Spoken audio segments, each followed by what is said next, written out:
Selamat pagi, ASN pembelajar.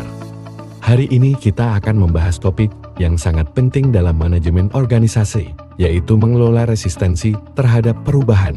Dalam dunia yang terus berubah, kemampuan untuk mengelola resistensi menjadi kunci keberhasilan organisasi. Mari kita mulai dengan memahami konsep dasar dari resistensi terhadap perubahan.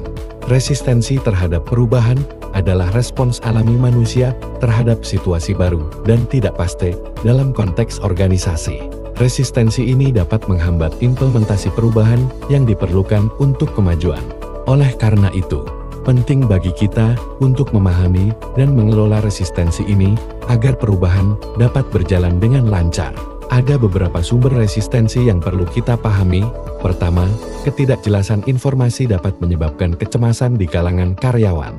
Kedua, ketakutan akan hal yang tidak diketahui seringkali membuat orang enggan untuk menerima perubahan. Selain itu, kehilangan status atau kekuasaan juga menjadi faktor penting yang perlu diperhatikan.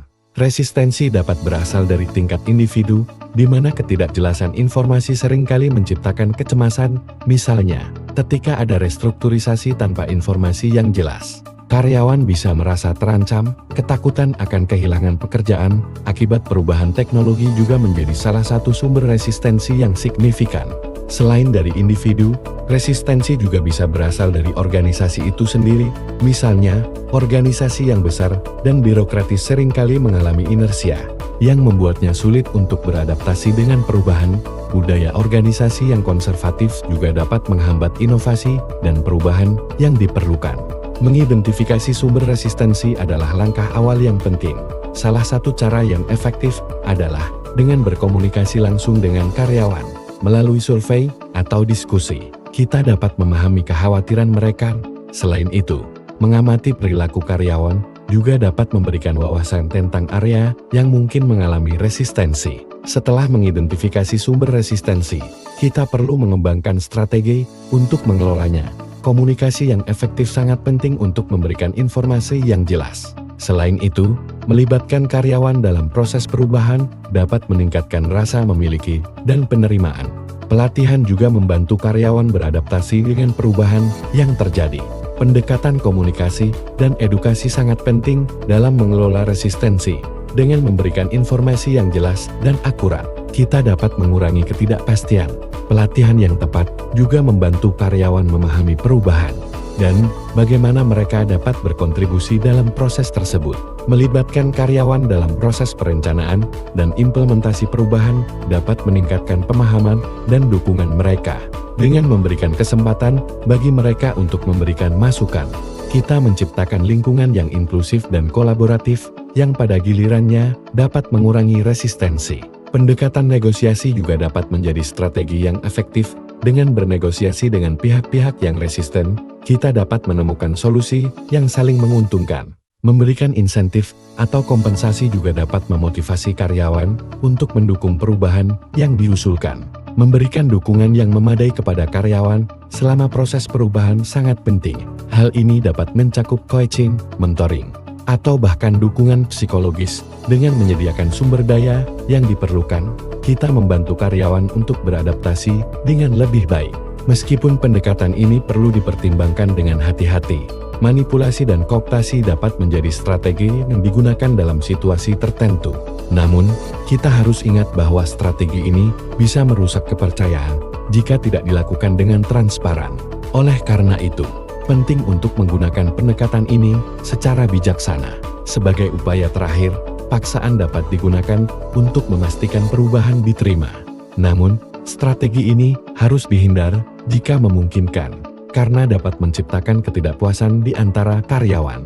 Menggunakan kekuasaan harus dilakukan dengan sangat hati-hati dan hanya ketika semua strategi lain telah gagal.